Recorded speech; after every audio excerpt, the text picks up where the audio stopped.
Top of the morning to you. This is WWJ Whipping with Joe.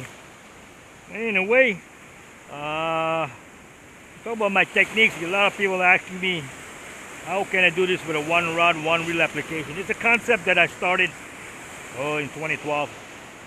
Wanted a rod that was less than $100 and a reel that was less than $200 that I could use for small game and big game. So I found it, and it's a Fenwick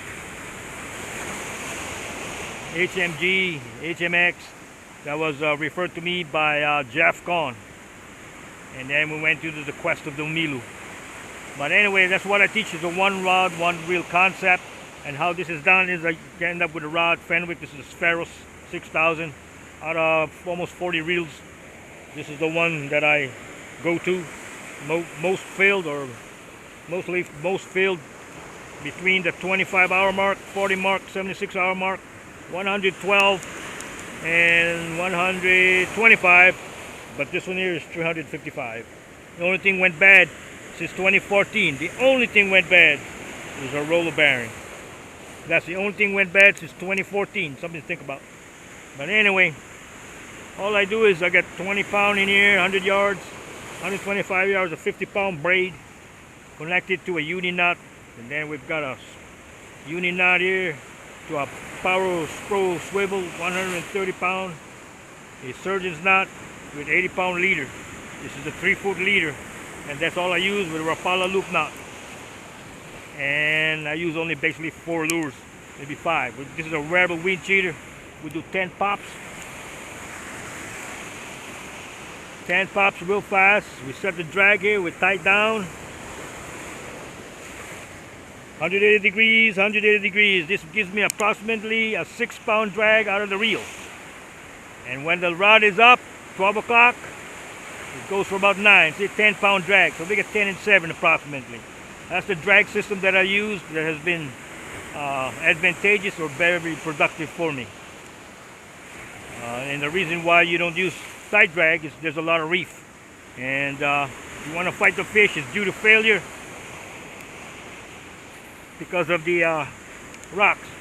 So the idea is to let the fish run away from the rocks, maybe 50, 100 yards, and then you find them outside. That is my technique, and so I share that with a lot of other people, and most of them have been productive, or maybe not all of them, but I'd say most of them, who's already caught GTs on the forum. Anyway, this is 2. I normally throw 10 pops in an area. It's real fast and move. We're probably throwing about 70 or 80 yards here. Pretty simple. I mean, you don't have to do a lot. But if you look at the Rebel wind cheater, there's a lot of action to this lure. Mean action it has. It's just going left and right, and it's very erratic. More erratic than any other lure that I've used. That's 3. This is 4. We'll do 10 pops here for a one reel, one concept thing. So if I do 10, maybe 15, then I switch over. You can go to small game, and I've done that earlier. I went pop, went for small game, wasn't around, found a couple seaweeds, went that, and then one around. So then I switch over to big game again.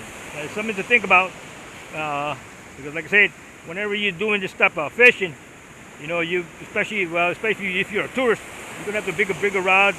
You know, you got some people with 12, 11-foot surf rods and try to fish in Hawaii. I mean, it's fine if you can go strictly for big game, if that's what you want to go for. But if you're strictly going for that, that's fine.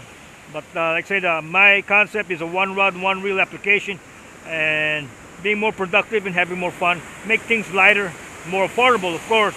So number one, a lot of people say I have like I have sponsors, and the reason why I don't have sponsors is because basically I'm using a Fenwick rod, which is basically, when I bought it, was $79.99 plus tax at Hui Fish. And advertising mode, you don't want to be sporting an $80 rod.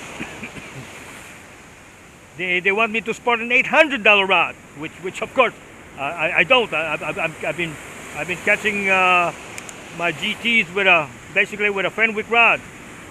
and a very affordable rod, the HMX and the HMG.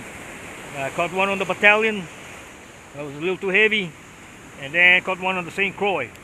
But the rest of it has been with a Fenwick rod. So no sponsors in that mode, and because of the reels, don't have sponsors there, because they want me to sport a $600, $700, $800 reel, not a $155 Pharos. But just to show you or to tell you about what I've learned in the industry. But it's okay. I love what I do, and I have a lot of followers. It's because I've gone the most affordable way that you can go, and I've been very productive in doing my videos, and so we appreciate my fans, you know, and that watch my video. And if my kids didn't get me this video cam, I would never be doing this. And then if I didn't get challenged for the Moy by Mike Taruya, I wouldn't be going after Moy. Then I got challenged by Jeff Kahn for the Umilu, and I'm still after that quest.